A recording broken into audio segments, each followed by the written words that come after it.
Hello, I am Andy Weinstein, CEO and founder of Godot. Today, we have a special guest on What Are You Waiting For? Podcast by Godot. Today, we're talking about Aryan Aggarwal and at Recycle Plastics, a large plastic recycler in India. Aryan, please introduce yourself. Hi, thanks a lot for having me here, Andy. And this side, Aryan Aggarwal from India, from New Delhi. So we are the one of the largest recyclers based in New Delhi, India, and we have been recycling plastic waste since the last 4 decades. So I mean, it's been a while since we have been trying to eliminate the plastic scrap, not just locally but globally. Thank you. That's great. Let's talk about you, not just your company. Who are you? Give me a little background of your history and kind of what got you to where you are today. Certainly. So I am Aryan Aggarwal, as I mentioned, and I am the CEO of Recycle Plastics. And I mean, I started when I was just 17 years old, when I saw there's the huge gap in the recycling sector, the level of how much informalized the whole recycling landscape is, not just in India, but on a global level. And the massive problem that there is. Globally, only 9% plastic getting recycled, rest 91% being dumped in landfills, oceans, streets, commercial properties, whatever. So that was my motivating factor for which I wake up every day, just try to eliminate as much as I possibly could. It's one of those things coming from a beverage background where once you start to look under the hood and see all of the plastic that is out there, we sometimes forget exactly like the extent that it is. But you and I, we've both seen recyclers, we've both been to landfills, and we've seen just the sheer volume that is there and how it's like ready to be captured, but it's just not done correctly. And part of the problem is always the collecting, cleaning, and sorting before you can even get there. The question that I really have is like, have you solved the collecting, cleaning, and sorting piece, or are you guys more focused on once it gets to you, what to do with it? Totally. I mean, you very rightly mentioned the massive problem that is the collecting, sorting, and segregation, and it's like there's a very sad fact that I would love to share is that the average age of a person collecting the plastic scrap is just 39 years.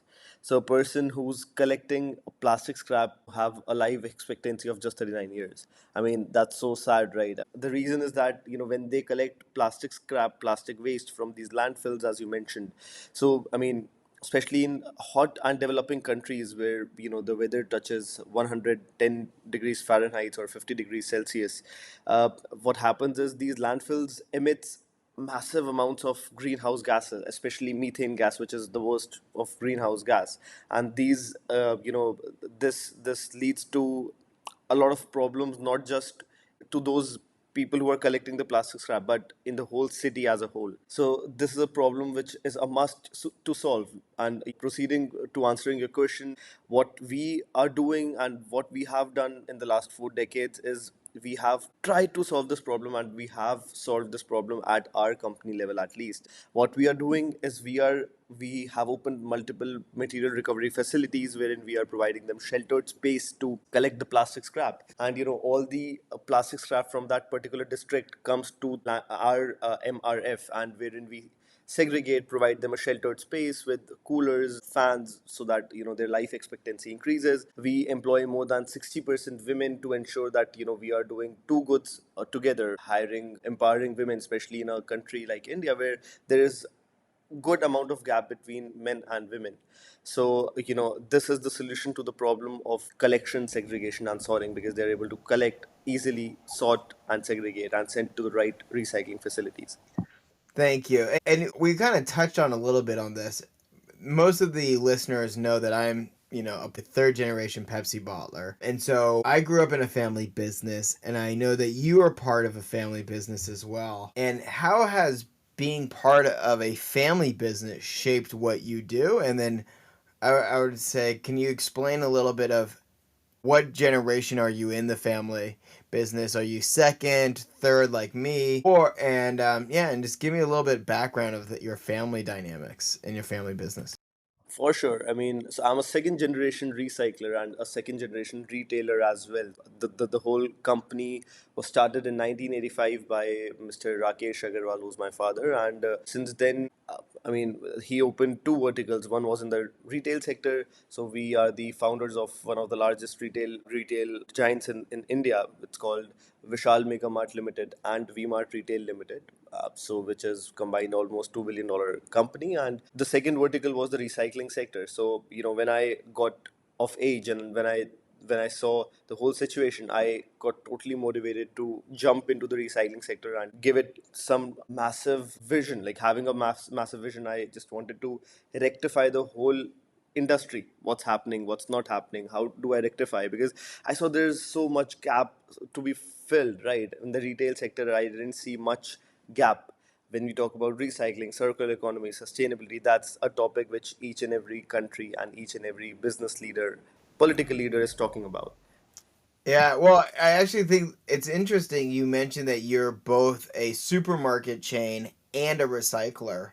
And we've seen this model work out kind of all across the world. For example, in Germany, the largest recycler is Aldi Süd, right? The owner of Trader Joe's. And that's also a interesting family business and family dynamic. So you mentioned that your dad founded this, and he founded first the retail and then went into recycling.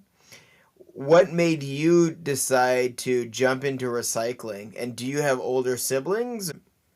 Of course, of course. I mean, so basically, he found the recycling division first in '85, and then the retail division. And yep, I have two older siblings, and they are involved in retail primarily and helping in the recycling sector as well. So, I mean, as a family, we are pretty motivated about the recycling topic. I mean, we feel that it's on a hockey curve graph. I mean, it's like it's on a hockey curve, so it's gonna boom very very soon, and the retail sector is just stagnant. I completely agree. It's funny you mentioned this, because I grew up in my family business. I was working with one of my siblings, and they view our family business as this Pepsi distributorship. And I see it completely different. I see it as a last mile delivery platform that connects with customers every day and provides them goods and services of a huge variety. Our team members, our employees all have the skill sets and knowledge sets to help our customers solve problems.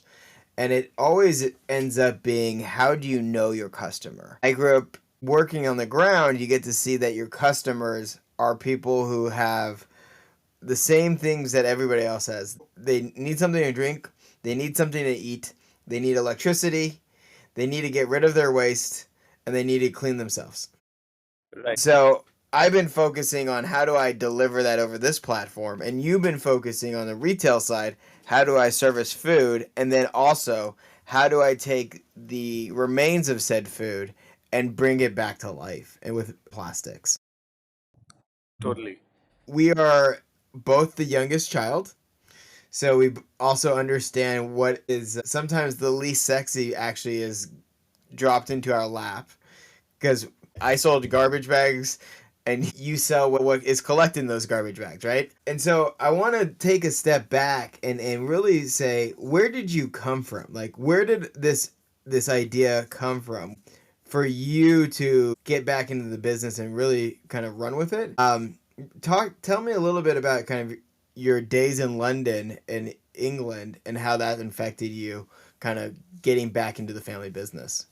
Absolutely. I did my master's from UCL in London, and I was there for a couple of years. And the difference I saw between the streets of United Kingdom and India, it triggered a lot of me. I mean, I was like, okay, that's something that, is a difference. And I mean, what happens is in a developing country, plastic scrap just lies around the streets, around the corners, and it's massive. And it's something that no one is looking at, no one is solving because it doesn't have much value to it. So I mean, when I saw the gap, it totally triggered me to ensure let's make it cleaner and even better than UK. So that's I work for every day. And luckily for me, I had a lot of it because my dad started in 1985.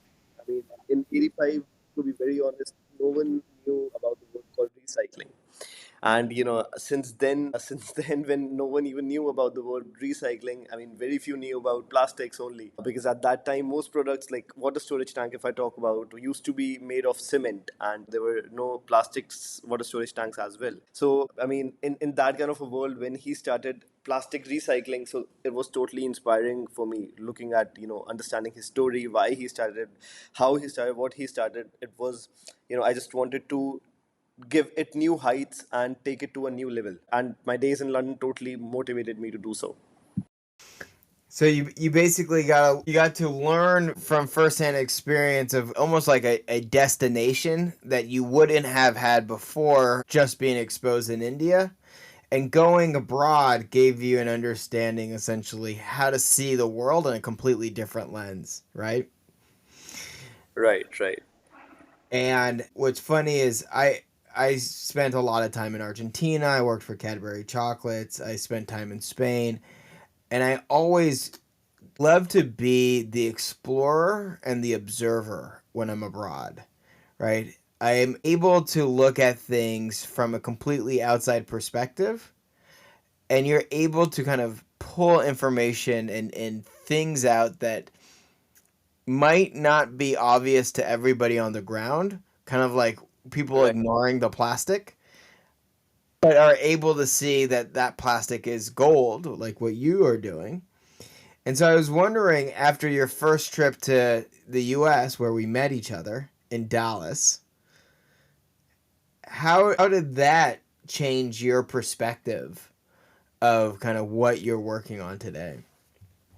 Yeah, I mean, for sure. I mean, where we met, the platform called EarthX, it was a total delight to meet, the global leaders who are working for sustainability, working to make our environment better. But what I learned better, to be honest, was that the global warming has no boundaries. I mean, I had a discussion with multiple people who were saying that Dallas could get as hot as countries based like over the equator. And that made me realize that the environment, the global climate change has no boundaries, and we should all work for the same. And I discussed, and I told multiple facts that we, as an organization in India, as one of the largest recyclers in India, discuss and tell our government of Kenya, government of Philippines, wherein we have worked a bit. And it's like when you are each year, okay, I'll put it like that, each year the whole world generates 400 billion kilograms of plastic, virgin plastic. Out of that, just 9% is getting recycled. So just imagine 361 or 365 billion kgs of plastic getting piled up across the whole globe. It's like, sitting in an office, sitting in an office where you're recording your podcast, or sitting in your home, your workplace, the plastic getting piled up to the brim, like, until the terrace. So that's what we are doing with our environment, with our globe. That's how we are choking our globe. And not just sitting in India, not just sitting in Dallas, not just sitting in UK. We all need to come together to solve this problem. Absolutely. And I think one of the big pieces in that is the fact that you keep on bringing up this 9% is recycled. And I think we're being a little generous with that number because that is only focused on our pet that is Right, produced. right, right. When we actually include polypropylene in all of the other plastics, or low density polyethylene or high density polyethylene, the percentage is much lower. And primarily because we just don't have a really good solution right now to recycle it. Where I see a big opportunity is turning those plastics into fuel and then using that as a fuel, because then you're not transporting it across the world and really doing essentially a wage arbitrage of who's going to be the cheapest amount of labor to turn this thing that is really not of value in small quantities into something of value. And I realized for me it was to turn it into fuel locally, because so much of the system is about exporting the problem.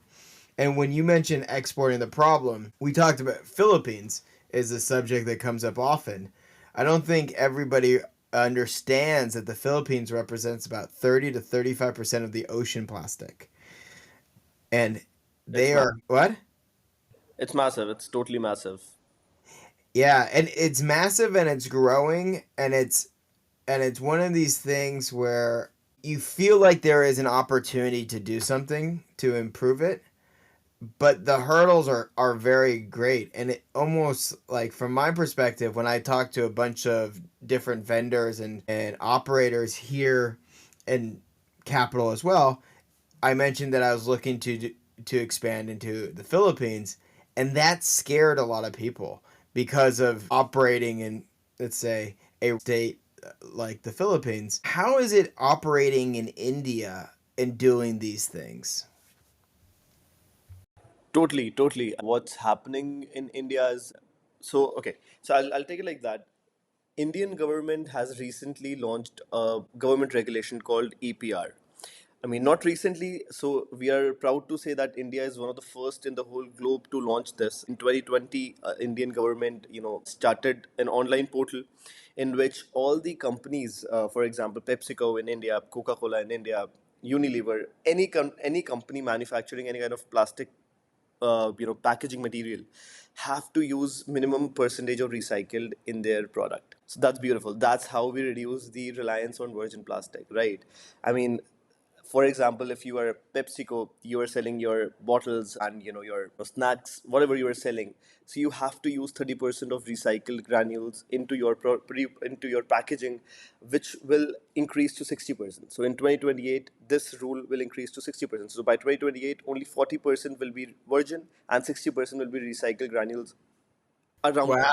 world. Yeah, it's massive, and that's where I'm proud of about India, because India is not just talking about climate change, it's actually implementing, because ultimately the solution is to reduce reliance on virgin, and that's how we'll win. That's how the 9% we are talking about, that's how the 400 billion kgs I talked earlier will reduce, right?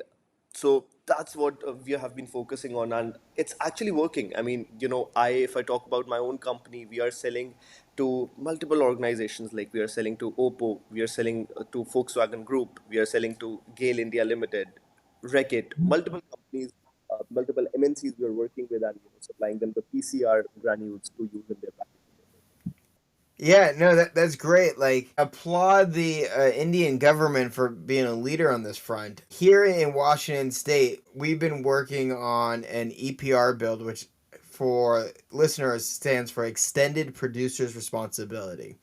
What it really means is the people that are producing the plastic are responsible in some way to the end of life of said plastic. Right now in Washington State, we have an EPR bill that has passed, but we don't have a deposit return scheme. And so, in a weird way, we have the rules and regulations to bring it back into the system, but we don't have the incentive model put in. We call it a deposit return scheme. And so that essentially, in the US, we have certain states that have 5% or 10 cents or 15 cents collection costs for every bottle produced. Do you guys have something of that nature in? Yeah, yeah. I mean, so we are, Indian government is working in two fronts in this. One is the mandatory recycling, use of recycled PCR granules, and the other is what you mentioned, similar to that.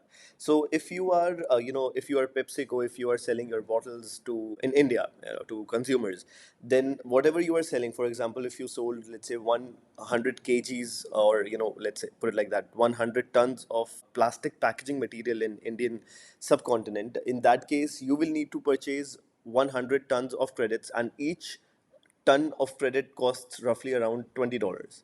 So I mean, so it's like that. So if you are selling 1000 metric ton of, or 100 metric ton of plastic packaging material in India, you have to pay $20 into 100. That's, I mean, $2000 for that.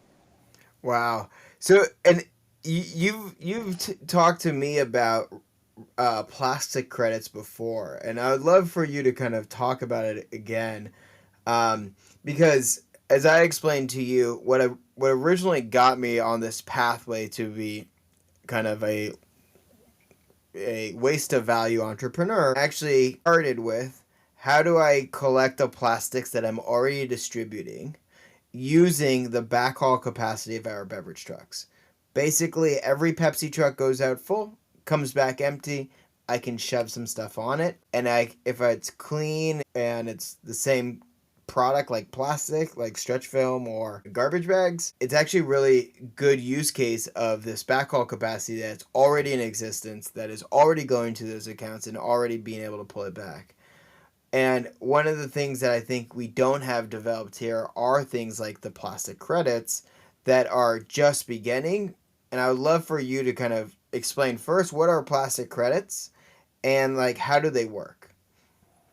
Absolutely. So plastic credits is very similar to carbon credits. I'm sure most of our listeners would be aware about carbon credits. It's very simple. I mean, you are an organization in FMCG or any industry, and you are selling anything related to plastic into the market. So in that case, you are leaving your plastic footprint behind. For example, if you sold 100 ton, you left 100 tons of plastic footprint behind you. It's your responsibility to eliminate that footprint. So plastic credit market is voluntary, it's not involuntary. So it's a voluntary market wherein each organization on a global level work and try to eliminate or reduce their plastic or carbon footprint. One more thing about plastic credit is that when you are recycling plastic waste, then you are generating plastic credit. And you have to be listed through few companies, like we are listed through PCX, based in Singapore and Philippines, and we are selling plastic credits through them. Like we have sold to Kure based in UK, to Touchland, and to multiple other organizations on a global level. And what is happening with plastic credits? Why is it better than carbon credits? Is because when you are recycling plastic waste, you are eliminating 4 kgs of carbon coming into the atmosphere. So with each kg of plastic recycled, you are eliminating 4 kg of carbon. Why is that? Because when virgin plastic is manufactured, it emits 4 kg of plastic into the environment, which is extremely hazardous. So when you are selling plastic credits, when you're recycling plastic, when you're generating plastic credits, you are saving the globe in two ways. You are eliminating the carbon footprint of these companies, at the same time the plastic footprint. That's that's fascinating. And so when you said one car, did I understand this correctly? That 1 kilo of virgin plastic created generates 4 kilos of Right. and so basically, if we think about that from a food perspective and food waste, right? It's 1 kilo of food does about 80 or so kilos of CO2 from because of the methane production. Exactly. And so we are clearly addressing similar problems from essentially different angles, but realizing that we have the touch points and the relationships to activate that. And so with your plastic recycling that you are bringing to, are there limits of how you are able to turn that plastic into something useful for it to count? Like what are the parameters associated with those plastic credits?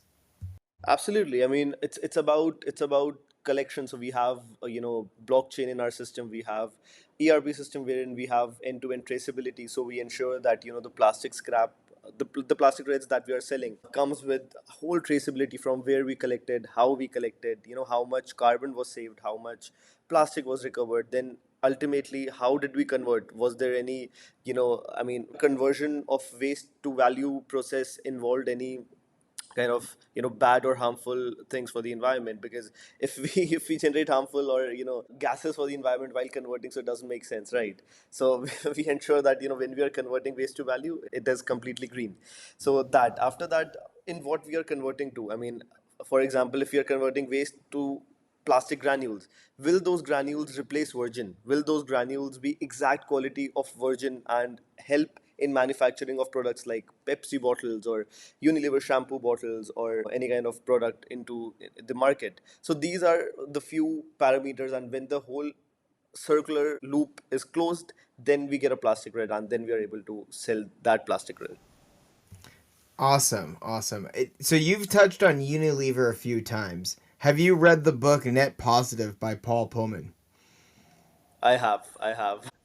Right? And I think a lot of people who are in our space who have taken, let's say, the leadership role seriously in addressing our impact on stakeholders, not just shareholders. I think Net Positive and Paul Pullman's work is kind of right up there. Him and Andrew Winston wrote this book that just is super impactful, and you're watching full organizations kind of jump on it. I remember talking to the CEO of Capgemini America's, Jim Bailey, and he had just started to work with Net Positive, and his team getting on board, and it was just fascinating to see how that immediately translated across their culture. So, are there specific books or movies or radio shows that you recommend to your employees to get on board and kind of carry that cultural flag with you versus having you to be only a kind of be the only lead? You want to share that lead with other people. Absolutely. I mean, until my whole team, and not just my team, until each and every person living in this planet shares an equal vision, or if not equal, shares a vision that involves clean and green environment or a circular environment. Until that day comes, the problem that we are discussing will happen. So, in fact, while we are speaking about this, so I'll share you a very positive view that I shared in EarthX in my panel as well. So, I mean, we all know the largest problem right now is segregation, right? And because of segregation, as you mentioned earlier, this podcast, that PET is 9%, but what about the rest of the plastic? What about single layer plastic? What about multi layer plastic? Flexible, all those kind of things. So the issue is that all those kind of plastics that you mentioned earlier, they it is very tough for it to get collected, and because of that reason it doesn't get recycled.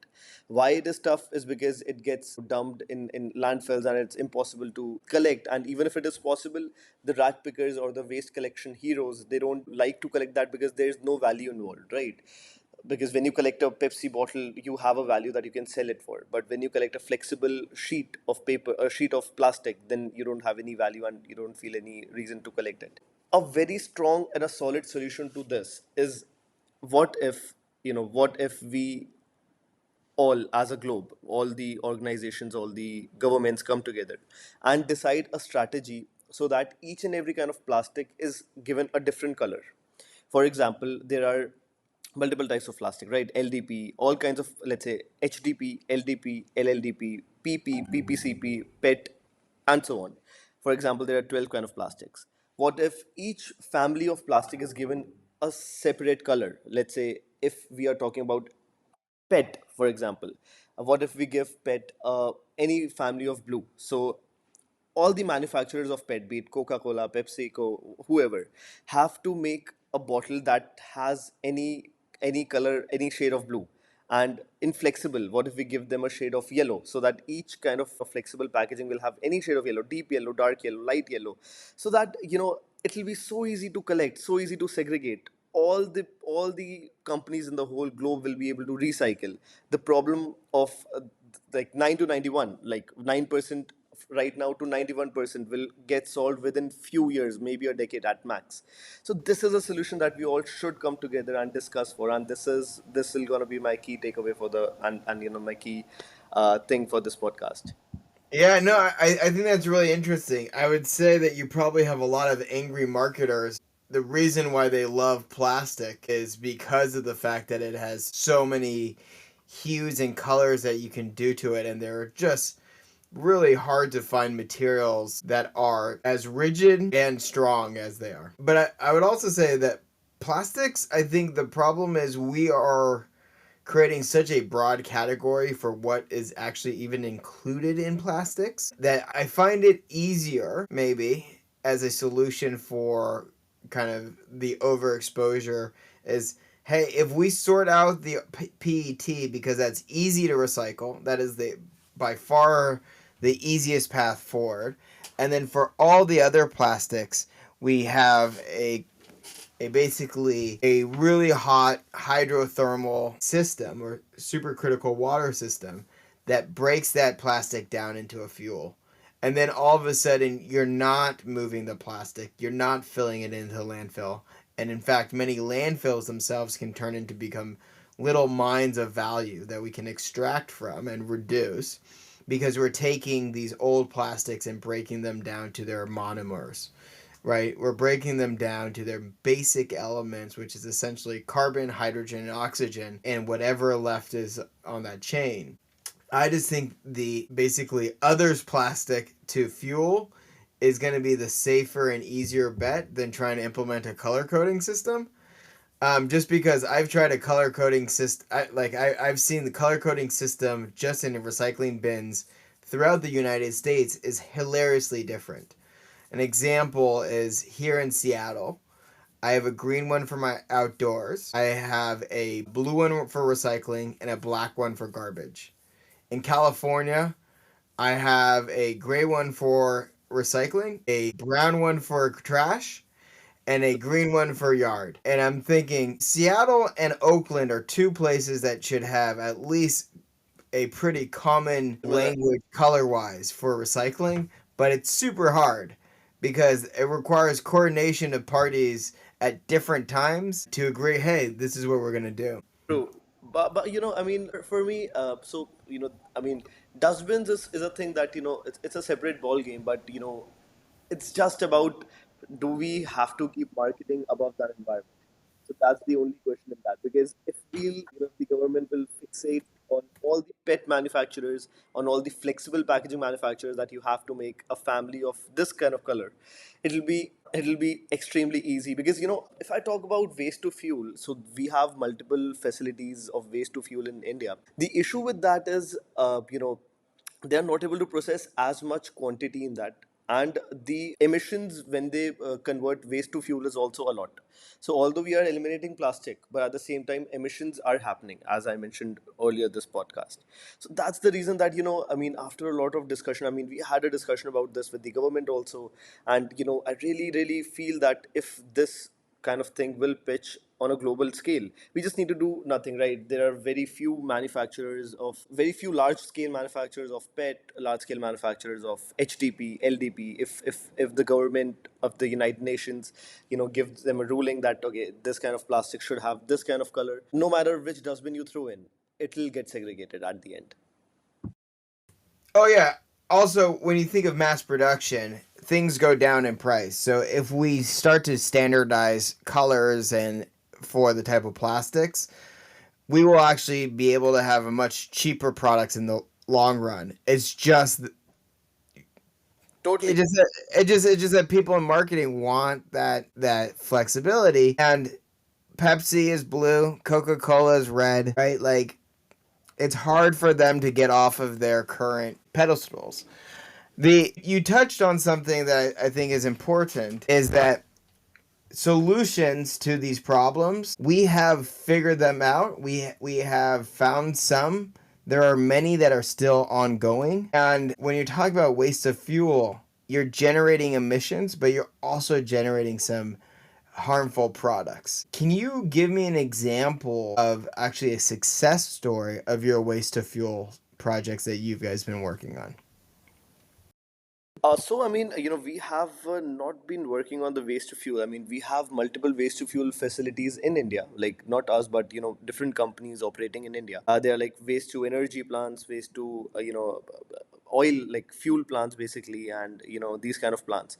But what is happening is that, as I mentioned, the amount of emissions these plants are generating are not very healthy. I mean, these are not really healthy. So, I mean, when you put a waste to energy or a waste to fuel plant, it's necessary to put not in nearby city, because they are generating good amount of emissions. And, although they are successful, they are eliminating plastic waste, they are solving the problem to a certain extent. But, it's like you hold your ear from one end and leave it from the other. So it's that kind of a thing. So that's why it is a solution on a shorter term. But when we talk about long term, the only solution is recycling and, reusing the recycled product and eliminating the manufacturing of virgin. Even in fact, if you see latest L'Oreal shampoo bottles, so I was, you know looking at the other day, they are made of 100% recycled material. I think also one of the things that it's a little bit difficult with plastics in particular is there are reasons why you have multi-layer plastic. There are food safety reasons why you have those things. A chip bag is not done willy-nilly. There's a lot of thought that was put into it. Right, right. And it's just like one of these things that we have to do. We have behavior modification, right? Do we agree to use materials in a different way? Or kind of complete system transformation of how do we collect, sort, clean, and process stuff. And I think the reality is we're going to fall into a place that's somewhere in between. And that somewhere in between is we're going to change our behavior on a much smaller side because asking people to do large behavior changes sometimes is hard. But what we'll start to do is produce products with the end of life of those products thought out a little bit more clearly versus currently right now we produce a product, we send it to market and say it's your problem. Right. How do you see a future world evolving? I see a future world, especially looking at these UNEP, like United Nations Environment Program, and having these conferences like EarthX and COP. I feel that maybe slowly and steadily things are changing, and we will adopt as a globe to reusing the plastic. India shows that virgin reliance on virgin can be reduced by implementing the minimum percentage recycling rule, and especially when we talk about MLP, which is very tough to recycle. What we are doing in India is we are using that MLP to make benches. We are compressing it to make bench. We are compressing it to put it in every school bench, every blackboard of the school. Then on the highways, because highways run very long, right? And it's like when we compress it into a block of very solid block of plastic that we can implement in highways, the problem of MLP can be reduced to a good extent. So there are multiple ways wherein it's getting happened. Yeah, can you explain? You said NLP. What does that mean? It's MLP, multi-layer plastic. So it's like when you purchase a packet of chips, a packet of biscuits, so they're all manufactured using multi-layer plastic. The reason is to save the inside product from sunlight and from moisture, so that the chips that you're having after 3 months of it being manufactured are good, and you can actually eat that packet of chips. Perfect. So we're heading towards the end of the interview, and I have some really important questions that you probably were not expecting. But what are you waiting for? I love this question. I love this question. I have heard many podcasts that you have conducted, and it's always a pleasure hearing to the answer of this question. So, number one is finding a way to getting in touch with you and doing something with you, because I feel that we both are extremely motivated to solving this problem, and we share views, and we are like minded on all these things. You being a third generation, and I being a second generation, and different parts of the globe altogether can actually make it happen. Number one's that, and number two, I was waiting for the minimum recycling percentage that government has fixed, and it has happened. So my wait is over for that, and I am just pushing the pedal and trying to capture the market and give these players, MNCs, and all these manufacturers of plastic packaging the right solution for the PCR granules, which can actually replace virgin. So, if I hear that correctly, what you're waiting for is leadership from government and leadership from people like ourselves who are entrepreneurs, right? We are within the system and we see the opportunities that others might not necessarily understand or see. And yes, I definitely want to work with you as well. We've been talking about that for a bit. Um, and we've also talked about what our celebratory cars will be. So I want to thank you so much for coming onto the show. This has been great. Is there anything else that you want to add uh, No, I before mean, I thanks a lot cut off? for having me. Thanks a lot for having me, and always a delight to speak with you. And thanks a lot for summing up the question. What are you waiting for? It's perfectly summed up. Perfect. Thank you so much. Well, we've had a great interview. I am Andy Weinstein, host of What Are You Waiting For? and we have just reached the end. So thank you so much for your time, everybody. Thank you, Aryan Aggarwal, and thank you again. Have a good day. Have a good day to you too. Bye.